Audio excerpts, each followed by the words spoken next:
ambiguous. ASMR.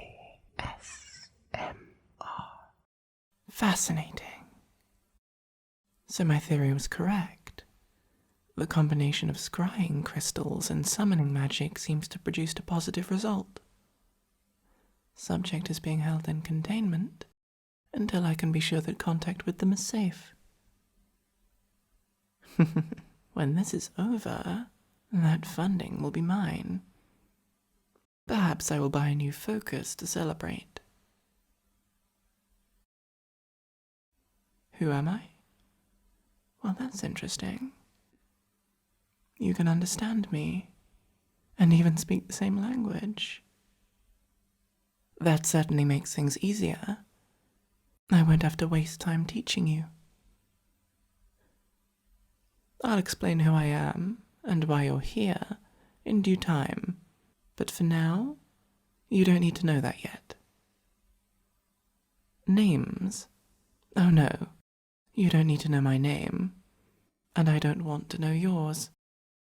This is a purely professional summoning. I don't want any attachments developing.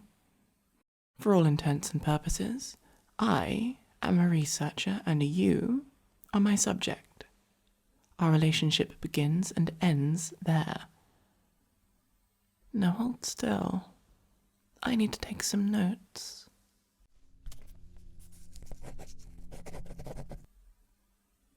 I said hold still. That barrier around you is to hold you in place. There's no telling what you might do, and I don't want to spend an afternoon chasing down an escaped subject.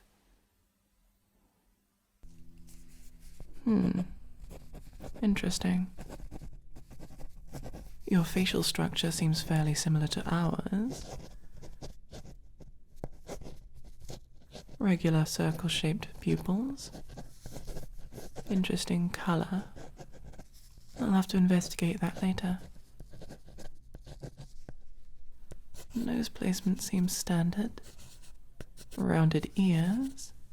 Definitely not some kind of elf. Subject, would you open your mouth for me? I want to see your teeth. No fangs. Just a standard human. Fascinating. I don't know what I was expecting, but I thought there'd be some kind of difference. But it is early days. It's possible the differences are in the inside. I'll have to check on that later. Don't pull that concerned expression. I'm not going to cut you open like some kind of savage. Not while you're awake, anyway. You don't need to look so scared. No permanent damage will come to you. I'm going to need you in perfect condition for when I introduce you to the board. Why am I doing this? Well, I suppose I owe you that much.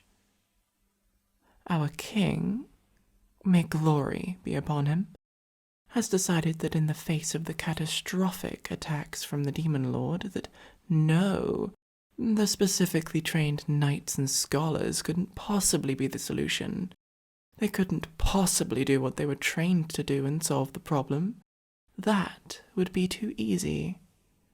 And instead, we should consult the works of fiction for a solution. Because of course strangers, randomly plucked from another world, with no understanding of our world, would be perfectly suited to solve our problems for us. As you can tell, I'm not exactly fond of the idea. But they are offering funding to the first mage to successfully summon someone from another world. And I really need that money. After all this isn't cheap. That's why you're here. A proof of concept. To prove that the spell works and the results aren't dangerous. Do you understand? Excellent. Then I shall continue.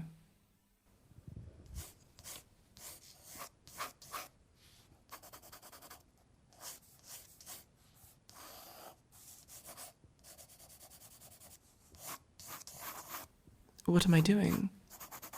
Just creating a sketch for later analysis. I want to see if there are any particular features about you that made you more likely to get picked up by my spell,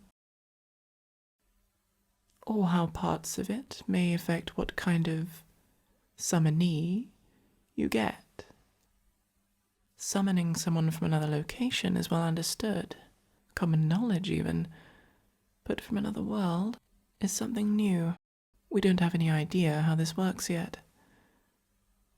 I'll be the first, and then I'll set up my own tower. Then I'll be able to practice my research in peace. Where are we now?